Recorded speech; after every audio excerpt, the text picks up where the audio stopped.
अस्सलाम वालेकुम एवरीवन। आज हम चैप्टर नंबर 81 पढ़ेंगे, reproductive and hormonal functions of the male. इसमें हम रिप्रोडक्टिव सिस्टम पढ़ेंगे मेल का, और उसके हार्मोनल कंट्रोल पढ़ेंगे कि रिप्रोडक्टिव सिस्टम जो है वो किस तरह हार्मोन्स पर डिपेंड करता है। तो हमारे पास फर्स्ट ऑफ ऑल है मेल रिप्रोडक्टिव फंक्शन जो है हमारे पास 3 सब डिवीजन्स में डिवाइड है। फर्स्ट है इसका स्पर्मेटोजेनेसिस। स्पर्मेटोजेनेसिस बेसिकली स्पर्म की फॉर्मेशन को कहते हैं। स्पर्म जो है हमारे पास मेल गैमेट्स होते हैं, उसकी जो फॉर्मेशन है उस प्रोसेस को हम कहते हैं स्पर्मेटोजेनेसिस। देन हमारे पास है performance of the male sexual act. Then thirdly हमारे पास है regulation of male reproductive functions by the various hormones.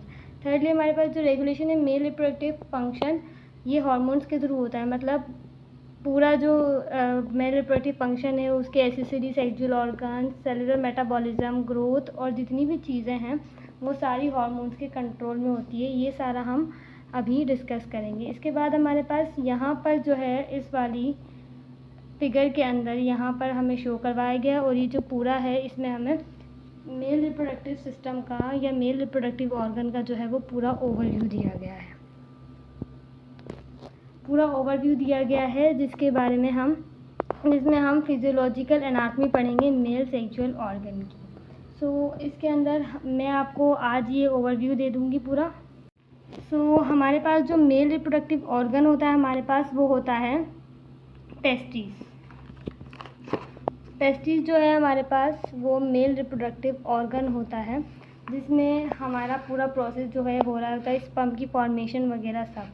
तो बेसिकली हमारे पास टेस्टिस जो है वो सिचुएटेड होती है आउटसाइड द एब्डोमिनल कैविटी, एक पाउच के अंदर, स्क्रोटम जिसे हम कहते हैं। टेस्टिस जो होती है हमारे पास वो सिचुएटेड होती है एक पाउच के अंदर जिसे हम कहते हैं स्क्रोटम। ठीक है, बेसिकली स्क्रोटम का वर्क क्या होता है? स्क्रोटम का काम जो है वो हमारे पास ये होता है कि ये टेम्परेचर को मेंटेन करके रखती है, क्योंकि स्पर्म को जो है वो about 2 to 2.5 degree centigrade temperature चाहिए होता है अपनी मेंटेनेंस के लिए, जिसके अंदर स्पर्म्स की फॉर्मेशन होती है। तो स्क्रोटम बेसिकली स्पर्म्स को जो है वो टेम्परेचर मेंटेन करके देता है। टेस्टिस के अंदर हमारे पास हमारे पास मेल के अंदर जो है ना वो 2 टेस्टिस होती हैं। ईच टेस्टिस के अंदर, हर टेस्टिस के अंदर हमारे पास अबाउट 250 कंपार्टमेंट्स होते हैं जिसे हम कहते हैं टेस्टिक्यूलर लोब्यूल्स। ये टेस्टिक्यूलर लोब्यूल्स हर टेस्टिस के अंदर अबाउट 250 कंपार्टमेंट्स जो है वो प्रेजेंट होंगे। हर टेस्टिक्यूलर लोब्यूल के अंदर 1 से 3 हमारे पास सेमिनिफेरस ट्यूब्यूल होती हैं। Seminiferous tubules basically coil tubes होती हैं जो कि हमारे पास स्पर्म्स की फॉर्मेशन करती है। स्पर्म की जो फॉर्मेशन हो रही होती है वो बेसिकली सेमिनिफेरस ट्यूब्यूल्स के अंदर ही हो रही होती है। हर सेमिनिफेरस ट्यूब्यूल्स जो है हमारे पास, हर सेमिनिफेरस ट्यूब्यूल के अंदर हमारे पास 2 टाइप्स के सेल होते हैं। एक होते हैं हमारे पास जर्म सेल्स और दूसरे होते हैं हमारे पास सर्टोली सेल्स। स्पर्मेटोगोनिया भी कह सकते हैं। स्पर्मेटोगोनिया या फिर जर्म सेल बेसिकली हमारे पास स्पर्म्स की फॉर्मेशन करेंगे, और सर्टोली सेल न्यूट्रिशन प्रोवाइड करेंगे।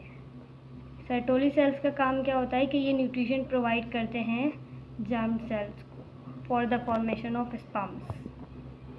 हाँ, मैं आपको रफली स्ट्रक्चर बना के दिखा देती हूँ जिससे आपको समझ में आ जाएगा कि किस तरह से स्पर्म की फॉर्मेशन हो रही है। यह हमारे पास मैं एक लोब्यूल का स्ट्रक्चर बना रही हूँ। जैसे कि मैंने आपको बताया था कि एक टेस्टिस के अंदर अबाउट 20 to 50 लोब्यूल्स होते हैं। अब ये मैंने एक लोब्यूल का स्ट्रक्चर बनाया है, इसके अंदर हमारे पास सेमिनिफेरस ट्यूब्यूल्स है। अब ये जो सेमिनिफेरस ट्यूब्यूल्स है इसके अंदर स्पर्म्स की फॉर्मेशन हो रही है। स्पर्म्स की फॉर्मेशन होने के बाद ये जो इस सेमिनिफेरस ट्यूब्यूल से स्पर्म निकल कर एपिडिडाइमस में आ जाएंगे। ठीक है, अब ये जो एपिडिडाइमस है हमारे पास, एपिडिडाइमस एक हमारे पास ट्यूब होती है। जिसके अंदर स्पर्म्स एंटर होते हैं। इसका वर्क जो है बेसिकली, इसका जो फंक्शन होता है एपिडिडाइमिस का, वो ये होता है कि ये स्पर्म को स्टोर भी करती है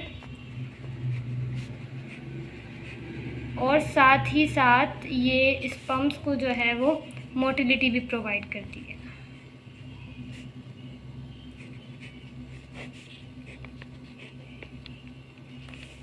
जैसा कि आप सबको मालूम है कि स्पर्म्स के पास जो है वो फ्लैजिला होता है मूवमेंट के लिए, तो बेसिकली वो जो फ्लैजिला और जो मोटिलिटी पावर होती है स्पर्म्स के अंदर, वो उसे एपिडिडाइमिस वाले स्ट्रक्चर से ही मिल रही होती है।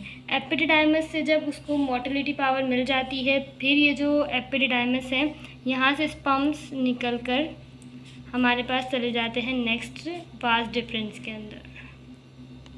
ठीक है, अब वास डिफरेंस में जाने के बाद स्पर्म्स जो है, ये वास डिफरेंस इसे स्पर्म्स को लेके चली जाती है सेमिनल वेसिकल के अंदर। सेमिनल वेसिकल और वास डिफरेंस दोनों कंबाइन होकर बनाते हैं इजैकुलेटरी डक्ट। ये इजैकुलेटरी डक्ट जो है वो स्पर्म्स को लेकर चली जाती है कहाँ पर? पोस्ट्रेट ग्लैंड में। पोस्ट्रेट ग्लैंड। अब बेसिकली देखें हुआ क्या कि सेमिनिफेरस ट्यूब्यूल्स के अंदर स्पर्म बने, स्पर्म बनकर एपिडिडाइमिस में आए। एपिडिडाइमिस का काम क्या था कि उसने स्टोरेज करना था स्पर्म का और उसे मोटिलिटी पावर देना था। देन वो वास डिफरेंस में आई और वास डिफरेंस स्पर्म को लेकर सेमिनल वेसिकल में चले गए। सेमिनल वेसिकल का काम ये होता है कि ये न्यूट्रिशन प्रोवाइड करती है स्पर्म को, और फिर इन दोनों ने मिलकर बना ली इजैकुलेटरी डक्ट। इजैकुलेटरी डक्ट ने क्या करा? स्पर्म्स को पोस्ट्रेट ग्लैंड में छोड़ दिया। अब ये जो पोस्ट्रेट ग्लैंड है इसका काम क्या है कि ये स्पर्म्स, अब देखें स्पर्म्स मिल गए हमारे पास, ये स्पर्म्स था, स्पर्म्स जाकर मिले सेमिनल वेसिकल्स के अंदर और इसने इजैकुलेटरी डक्ट बनाई। इन सब ने मिलाकर जो है पोस्ट्रेट ग्लैंड क्या करेगी? अब स्पर्म्स को लेकर सेमिन बना देगी। अब ये पोस्ट्रेट ग्लैंड क्या करेगी कि ये सेमिन बनाने के बाद ये क्या करेगी? सेमिन को जो है वो कलर देगी और स्मेल देगी इसकी पर्टिकुलर। उसके बाद ये सेमिन जो है वो बन गया है। अब ये जो सेमिन है या स्पर्म्स आप कह सकते हैं, ये चले जाएंगे बल्बो यूरिथ्रल ग्लैंड के अंदर, और साथ ही साथ हमारे पास एक और होती है, ये आप देख सकते हैं यहाँ पर बल्बो यूरिथ्रल ग्लैंड है और यहाँ पे कॉपल ग्लैंड्स हैं।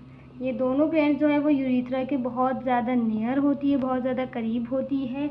इनका काम क्या होता है कि ये सेमिन को जो है वो ल्यूब्रिकेशन देते हैं म्यूकस के थ्रू।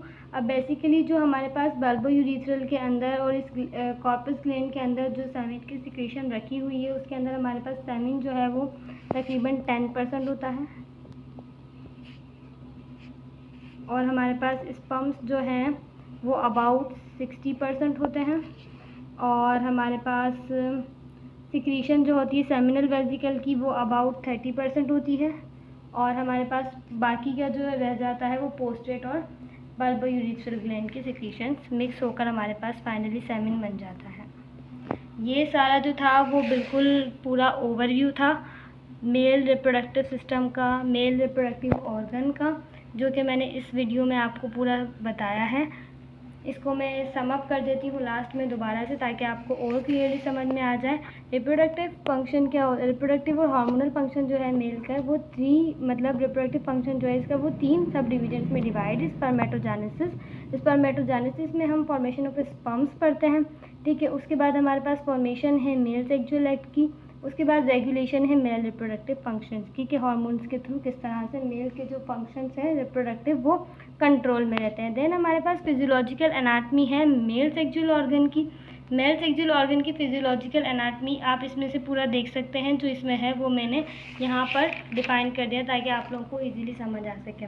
टेस्टिस जो है वो मेल का जो है वो रिप्रोडक्टिव ऑर्गन है, जो कि एब्डोमिनल कैविटी से आउटसाइड सिचुएटेड होता है एक पाउच के अंदर, जिसे हम कहते हैं स्क्रोटम। स्क्रोटम में सिचुएटेड होता क्यों है? क्योंकि बेसिकली स्क्रोटम क्या करता है? पर्टिकुलर टेम्परेचर प्रोवाइड करता है स्पर्म की फॉर्मेशन के लिए, जो कि हमारे पास 2 से लेकर 2.5 डिग्री सेंटीग्रेड होता है। अब मेल के पास जो होती है वो 2 टेस्टिस होती हैं। 2 टेस्टिस होती है, लेकिन हर टेस्टिस के अंदर 250 कंपार्टमेंट्स होते हैं जिसे हम टेस्टिकुलर लोब्यूल कहते हैं। और हर एक कंपार्टमेंट के अंदर 1 से लेकर 3 तक सेमिनिफरस ट्यूब्यूल्स होंगी। सेमिनिफरस ट्यूब्यूल्स के अंदर स्पर्म्स की फॉर्मेशन हो रही होगी। स्पर्म्स की फॉर्मेशन होने के बाद स्पर्म्स जो है वो बॉडी से फिर बाहर मतलब सेमिन की सूरत इख्तियार करेंगे। उसके बाद अब ये जो 1 से 3 सेमिनिफरस ट्यूब्यूल्स हैं, इसके अंदर 2 टाइप्स के सेल्स होते हैं हमारे पास, सर्टोली सेल्स और germ cells. Germ cells basically sperms बना रहे होते हैं और सर्टोली सेल्स इन जर्म सेल्स को जो है वो न्यूट्रिशन प्रोवाइड कर रहे होते हैं। उसके बाद अगर हम बात करें टेस्टिस के स्ट्रक्चर की, तो अगर हम बात करें टेस्टिस के स्ट्रक्चर की, तो टेस्टिस के स्ट्रक्चर में हमारे पास ये मैंने एक लोब्यूल का स्ट्रक्चर बनाया है। लोब्यूल के अंदर हमारे पास सेमिनिफरस ट्यूब्यूल है। सेमिनिफरस ट्यूब्यूल में जब बन जाता है हमारे पास स्पर्म, तो फिर वो एपिडिडाइमस में आ जाता है। एपिडिडाइमस स्पर्म को स्टोर करती है, उसे मोटिलिटी पावर देती है। देन एपिडिडाइमस के बाद स्पर्म चले जाते हैं वास डिफरेंस में। वास डिफरेंस और सेमिनल वेसिकल दोनों मिलकर एजैकुलेटरी डक्ट बनाती है, जो कि स्पर्म को पोस्टेट ग्लैंड में छोड़ देती है। फिर ये जो पोस्टेट ग्लैंड है बेसिकली ये सेमिन बना देता है। सेमिनल वेसिकल ने न्यूट्रिशन दी थी स्पर्म को, और पोस्टेट ग्लैंड जो है वो कलर और स्मेल देगा सेमिन को। उसके बाद ये बल्बो यूरिथ्रल ग्लैंड और कॉर्पस ग्लैंड हमारे पास होते हैं, उसमें चले जाते हैं, जो कि यूरिथ्रा से बहुत ज़्यादा करीब होते हैं। और फिर उसके बाद हमारा पूरा सेमिन बन जाता है, जिसमें सेमिन 10% होता है, स्पर्म 60% होते हैं, 30% हमारे पास सेमिनल वेसिकल की सिक्रीशंस होती हैं और बाकी सिक्रीशंस होती हैं। आई होप आपको वीडियो पसंद आई होगी। अगर आपको वीडियो पसंद आया तो please like my channel and subscribe.